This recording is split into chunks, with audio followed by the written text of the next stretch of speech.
ఈరోజు ఈ వీడియోలో సనాతన ధర్మంలో మొదటి వేదమైన ఋగ్వేదం గురించి మనం మాట్లాడుకుందాం. ఋగ్వేదం అంటే ఏమిటి? దీని యొక్క ముఖ్య ప్రాముఖ్యత ఏంటి? ఋగ్వేదం అనేది ఒక గ్రంథమే కాదు, ఒక సాంప్రదాయము, అలాగే ఒక తత్వం. ఈ ఋగ్వేదంలో చాలా గొప్ప మార్గదర్శకాలు మానవ జీవితానికి, అలాగే ప్రకృతికి, దేవతలకు గురించి విశిష్టమైన జ్ఞానాన్ని కూడా మనకి ఈ గ్రంథం మనకిస్తుంది. అలాగే ఋగ్వేదం అనేది 4 వేదాలలో మొదటిదని, అలాగే ఇది దరిదాపున 10,552 మంత్రాలతో కూడిన హైమిక సంహారం. ఋగ్వేదం అనేది ఋషులు, దేవతలు మరియు సృష్టి ఉద్భవం వంటి అనేక అంశాలను వివరిస్తుంది. అంటే దేవతల గురించి మరియు సృష్టి ఎలా మొదలైంది, ఎలా తయారైందనే విషయాల గురించి ఋగ్వేదం మనకు తెలియజేస్తుంది. దీనిలోని మంత్రాలు ప్రకృతి, కర్మకాండాలు ఎలా చేయాలి, యజ్ఞాలు ఎలా చేయాలి, దేవతల్ని అలాగే భగవంతుని ఎలా ఆరాధన చేయాలి, అలాగే మానవుడు తన పనితో పాటు ఆధ్యాత్మిక మార్గం గురించి, అలాగే ఆధ్యాత్మిక మార్గం వైపు ఎలా వెళ్ళాలో వివరణ ఇస్తుంది. ఇంకా ఋగ్వేదంలో కొన్ని విషయాలకు వస్తే, ఋగ్వేదంలో ఎక్కువగా మంత్రాలు మాత్రమే వస్తాయి.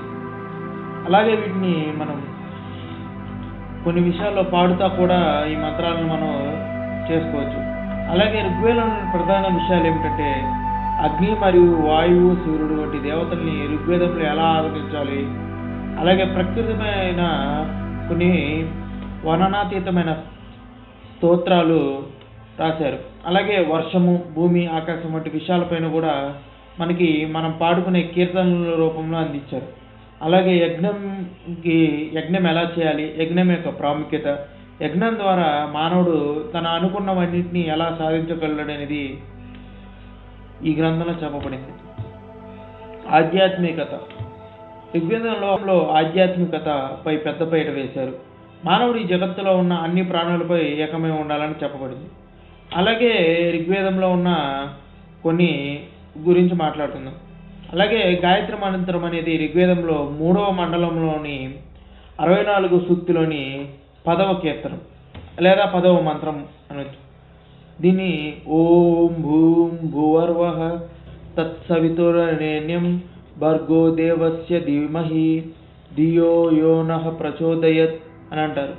అలాగే ఈ మహామంత్రానికి, ఈ గాయత్రి మహామంత్రానికి యొక్క అర్థం ఏంటంటే, ఓ ప్రభు, భూలోకంలో, భువర్లోకంలో, సువర్లోకంలో అంటే ఈ భూమి మీద, అలాగే పాతాళంలోను, అలాగే స్వర్గంలోను నడిపించే సూర్యదేవుణ్ణి మనం ఆరాధిస్తున్నాం.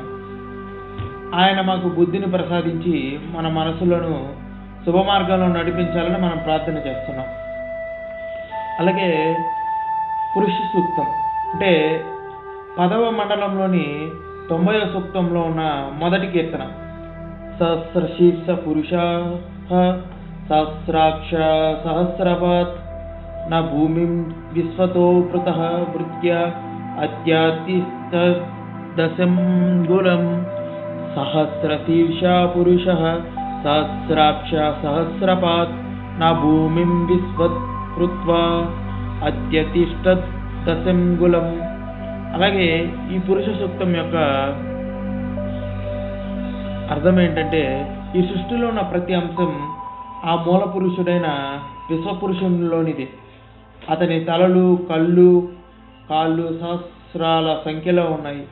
అతని ఈ విశ్వాన్ని తన శరీరంతో ఆవరించి దానిని అధిగమించి నిలిచాడు అని అర్థం. అలాగే ఋగ్వేదంలో ఉన్న మొదటి అధ్యాయంలో ఉన్న మొదటి సూక్తిలో ఉన్న మొదటి శ్లోకం. అగ్నిమిలే పురోహితం యజ్ఞస్వ దేవమృత్విజ్యం హేతారం రత్నదాతమం. అగ్నిదేవుణ్ణి నేను ఆరాధిస్తున్నాను. యజ్ఞంలో అతను ప్రధాన పాత్ర పోషిస్తున్నాడు అని అర్థం. అతను దేవతలకు, మనిషికి మధ్య అనుసంధానమైన పూజారి పాత్రను అగ్నిదేవుడు వారు పాటిస్తున్నారు. అలాగే ఆయన మనకు అపారమైన ఆధ్యాత్మిక శక్తి, అలాగే దేవుడి వైపు మనల్ని నడిపించడానికి మనకు సంపదని, అంటే ఆధ్యాత్మిక సంపద మనకు అగ్నిదేవుడు యజ్ఞ రూపంలో మనకి ప్రసాదిస్తాడని అర్థం. ఇంకా కొన్ని విషయాలలో ఇంకొక 2 మంత్రాలు చెప్పి ఈ వీడియోకు ముగించాలని నేను చూస్తున్నాను. ఇక ఋగ్వేదంలో మొదటి మండలంలోనే 89వ సూక్తంలో మొదటి మంత్రం ఏమిటంటే సమ్మీనో మిత్ర సం వరుణ సమ్నో భవత్వర్మ సమ్న ఇంద్రో బృహస్పతి సమ్నో విష్ణురుక్రమ. మిత్రదేవుడు అంటే ఆ మిత్రదేవుడు మాకు శాంతినివ్వాలని కోరుకుంటున్నారు. అంటే స్నేహదేవుడు మాకు శాంతినివ్వాలి.